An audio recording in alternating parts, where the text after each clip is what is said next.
নমস্কাৰ এই মুহূৰ্তত আহি পৰিছে ৰাতিপুৱাৰ কেইবাটাও বিগ ব্ৰেকিং নিউজ। আজি হৈছে 7 ডিচেম্বৰ। লাখ লাখ মহিলাৰ একাউণ্টত সোমাই গ'ল 10,000 কোটি টকা। এতিয়াই চেক কৰক বেংক একাউণ্ট। অসমৰ মুখ্যমন্ত্ৰী ডক্টৰ হিমন্ত বিশ্ব শৰ্মাই এটা কিলিকতে সকলো একাউণ্টত 10,000 টকা সোমাই দিলে। আপোনাৰ একাউণ্টত 10,000 টকা আপুনি পালেনে? 10 ডিচেম্বৰত অৰুণোদয়ৰ প্ৰতিজন হিতাধিকাৰীৰ বেংক একাউণ্টত 1250 টকা লাভ কৰিব।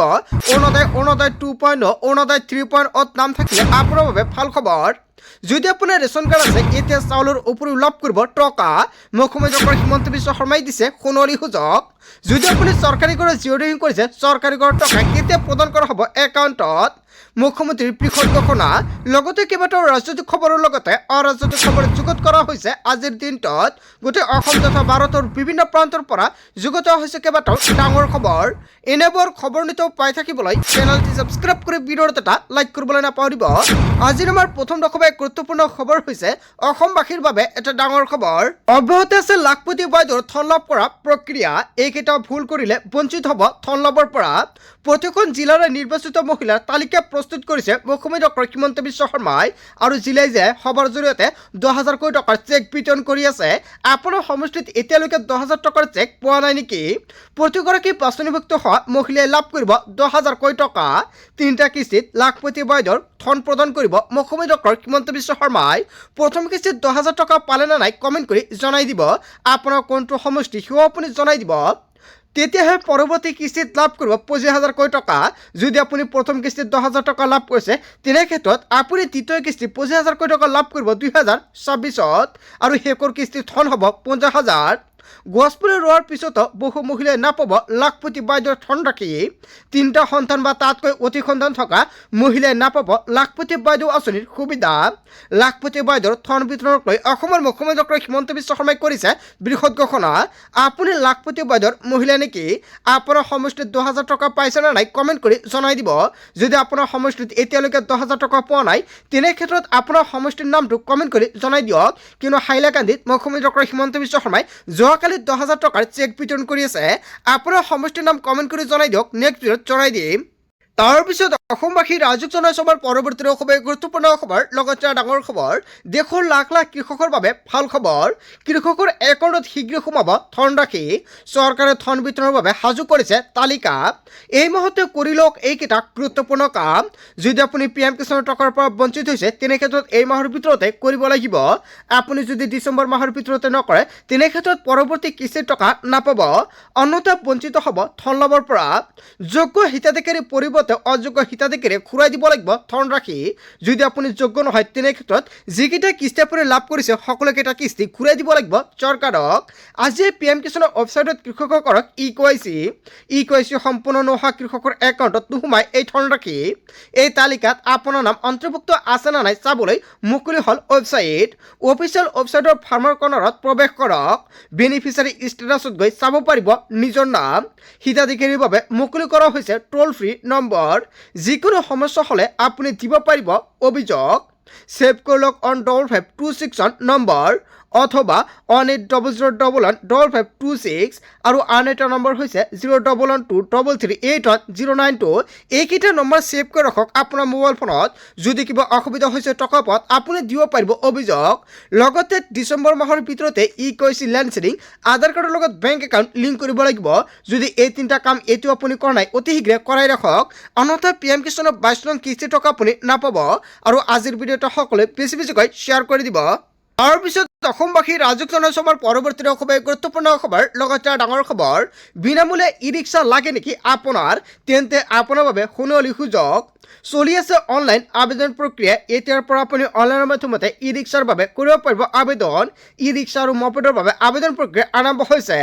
শীঘ্ৰে কৰক অনলাইনত আবেদন। 1 ডিচেম্বৰৰ পৰা আৰম্ভ হৈছে অনলাইন আবেদন। আপুনি কেনেকৈ আবেদন কৰিব, কি কি নথিপত্ৰৰ প্ৰয়োজন হ'ব ই-ৰিক্সা আৰু মপেডৰ বাবে যদি আপুনি আবেদন কৰিব বিচাৰিছে।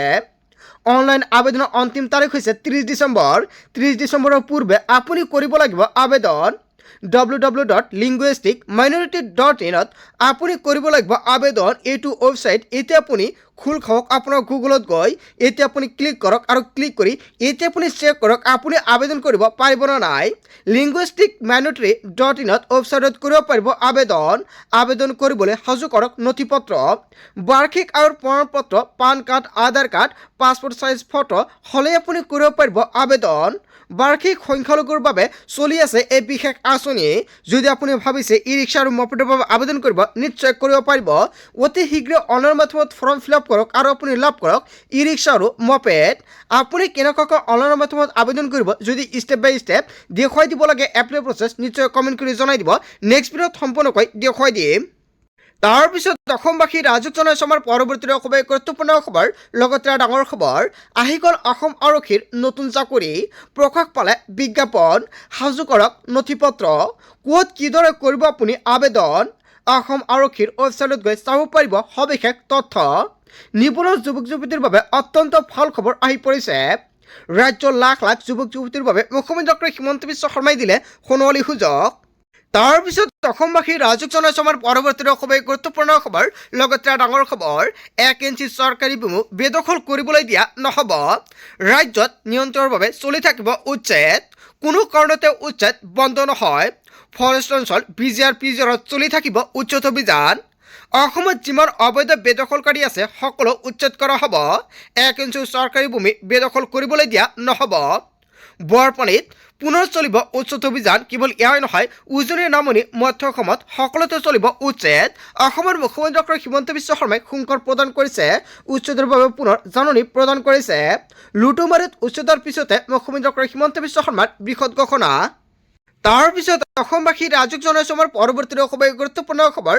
লগতে ডাঙৰ খবৰ 2026 পুনৰ অসমৰ মুখ্যমন্ত্ৰী হ'ব ডক্টৰ হিমন্ত বিশ্ব শৰ্মাই নিশ্চিত ৰূপত NDAৰ চৰকাৰ হ'ব অসমত জনতাৰ মন্তব্যটো কি কমেণ্ট কৰি জনাই দিব 2026 আপুনি কাক বিচাৰে হিমন্ত বিশ্ব শৰ্মাই পুনৰ মুখ্যমন্ত্ৰী হিচাপে অধিষ্ঠ হ'ব মুখ্যমন্ত্ৰীয়ে নিৰলভাৱে ৰাজ্যৰ উন্নয়ন আৰু বিকাশৰ বাবে কাম কৰিছে আজি 40 লাখ মহিলাই লাখপতি বাইদেউ হিচাপে স্বীকৃতি পাইছে আৰু এইখন চৰকাৰৰ দিনত দুখীয়া দৰিদ্ৰ মহিলা আৰু কৃষক যুৱতী কেৱল এয়াই নহয় যুৱক যুৱতী ছাত্ৰ ছাত্ৰী শিক্ষাৰ্থী সকলোকে বিশেষে সামৰি লৈছে মহিলাসকলে অৰুণোদয় আঁচনি লাভ কৰিছে মহিলাসকলে লাখপতি বাইদেউ আঁচনিৰ জৰিয়তে ধন লাভ কৰিছে মুখ্যমন্ত্ৰী উদ্যমিতা আঁচনিৰ জৰিয়তে প্ৰতিগৰাকী মহিলাই 10,000 কোটি টকা লাভ কৰিছে সৰ্বস্তৰৰ লোকক বিকাশ আৰু উন্নয়ন চুই গৈছে আগন্তুক 7 দিনৰ ভিতৰত যদি নিৰ্বাচন অনুষ্ঠিত হয় নিশ্চিতভাৱে NDAৰ একক সংখ্যাগৰিষ্ঠতা লাভ কৰিব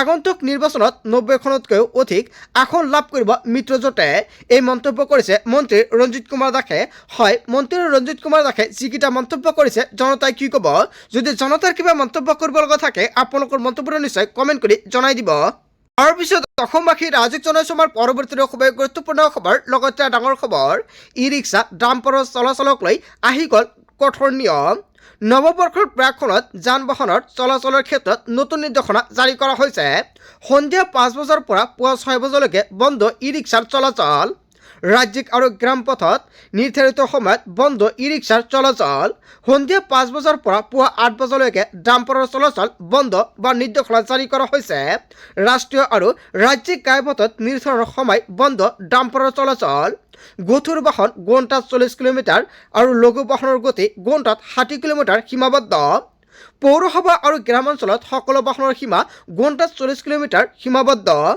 ৰাষ্ট্ৰীয় কেৱল এয়াই নহয় ৰাষ্ট্ৰীয় ৰাজ্যিক ঘাইপথত ডিজে সাউণ্ড চিষ্টেম ব্যৱহাৰত নিষেধাজ্ঞা জাৰি কৰা হৈছে বাইকেৰে যিকোনো ধৰণৰ ষ্টাণ্ট কৰিলে লোৱা হ'ব ব্যৱস্থা তৎক্ষণাত অনুজ্ঞাপত্ৰ বাতিলৰ বাবে লোৱা হ'ব ব্যৱস্থা কেৱল এয়াই নহয় জৰিমনা বিহিব মদ্যপান কৰি বাহন চলাওঁতে সাৱধান হওক আপুনি ভুল দিশেৰে চলোৱা আৰু অতি বেগেৰে বাহন চলালে ভৰিব লাগিব জৰিমনা এতিয়াৰ পৰা ৰেং বেং লামডিং ডবকা আৰু পাৰখোৱা সংযোগে ঘাইপথত বাহন ৰখাব নোৱাৰিব তাৰপিছত অসমবাসী ৰাজুক জনাইছে আমাৰ পৰৱৰ্তী খুবেই গুৰুত্বপূৰ্ণ খবৰ লগতে ডাঙৰ খবৰ হুলপলৰ দোকানীয়ে খেলি মেলি কৰিছে নেকি আপোনাৰ লগত দাইল চেনি কেৱল এয়াই নহয়, নিমখৰ লগতে যদি কিবা অসুবিধাৰ সন্মুখীন কৰিছে তেনে ক্ষেত্ৰত আপুনি দিব পাৰিব অভিযোগ।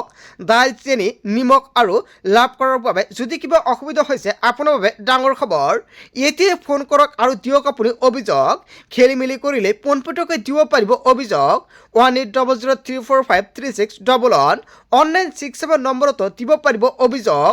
সুলভ মূল্যৰ দোকানীলৈ কঠোৰ নিৰ্দেশনা। অন্ন সেৱাৰ প্ৰতিটো দিনত খোলা ৰাখিব লাগিব ৰেচনৰ দোকান। 1 পৰা 10 ডিচেম্বৰলৈকে চলিব অন্ন সেৱা দিন। 10 দিনৰ ভিতৰতে হিতাধিকাৰী সংগ্ৰহ কৰিব লাগিব ৰেচন। ই-পোষ্ট মিছনৰ ৰচিদ ল'ব লাগিব হিতাধিকাৰীসকলে। আজিৰ পৰা আৰম্ভ হৈছে অন্ন সেৱা দিন। অন্তোদয় অন্ন যোজনাৰ পৰিয়ালে লাভ কৰিব চৰকাৰী সুবিধা। প্ৰতিমাহে 35 কিলোকৈ চাউলৰ লগতে 69 টকাত লাভ কৰিব দালি, 38 টকাত লাভ কৰিব চেনি আৰু 10 টকাত লাভ কৰিব নিমখ হিতাধিকাৰীসকলে। কেৱল এয়াই নহয়, দালি, চাউল, চেনি, নিমখ লাভত সৃষ্টি হৈছে নেকি অসুবিধা, তেনে ক্ষেত্ৰত এতিয়াই দিয়ক অভিযোগ, লগে লগে চৰকাৰে ল'ব ব্যৱস্থা। তাৰপিছত অসমবাসী ৰাজুক জনাইছোঁ আমাৰ পৰৱৰ্তী খুবেই গুৰুত্বপূৰ্ণ খবৰ, লগতে ডাঙৰ খবৰ। আজিৰ ভিতৰত কৰ্তব্যত যোগদান কৰিব লাগিব 71 কৰ্মচাৰীয়ে।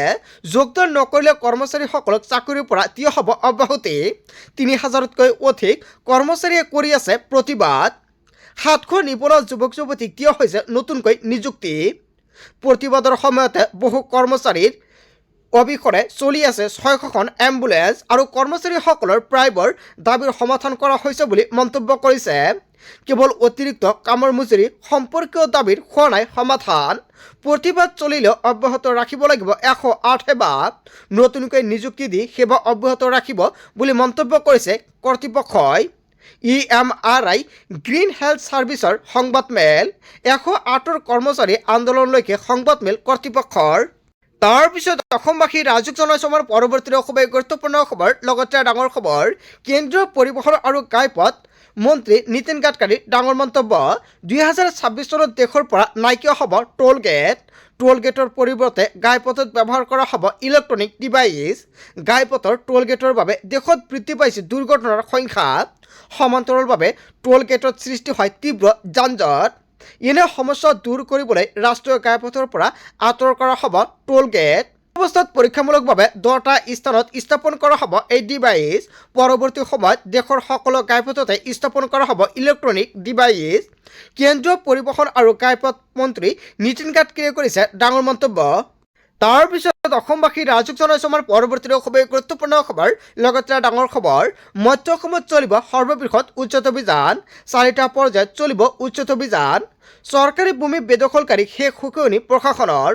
ৰূপহীৰ পাছত এইবাৰ থিং আৰু সামগ্ৰীত চলিব বুলডোজাৰ। বেদখলকাৰীক নিস্তাৰ নিদিয়াৰ হুংকাৰ নগাঁও জিলা আয়ুক্তৰ। মধ্য অসমত চলিব সৰ্ববৃহৎ উচ্ছেদ অভিযান। 4টা পৰ্যায়ত চলিব উচ্ছেদ অভিযান। এটা বিগ ব্ৰেকিং নিউজ আহি পৰিছে। বন্ধু বান্ধৱীসকল, গোটেই অসম তথা ভাৰতৰ বিভিন্ন প্ৰান্তৰ পৰা যুগুত হৈছে কেইবাটাও ডাঙৰ খবৰ। এনেবোৰ খবৰ নিতৌ পাই থাকিবলৈ চেনেলটি ছাবস্ক্ৰাইব কৰি ভিডিঅ'ত এটা লাইক কৰিবলৈ নাপাহৰিব। চ' থেংক ইউ ফৰ ৱাচিং ফুল ভিডিঅ'।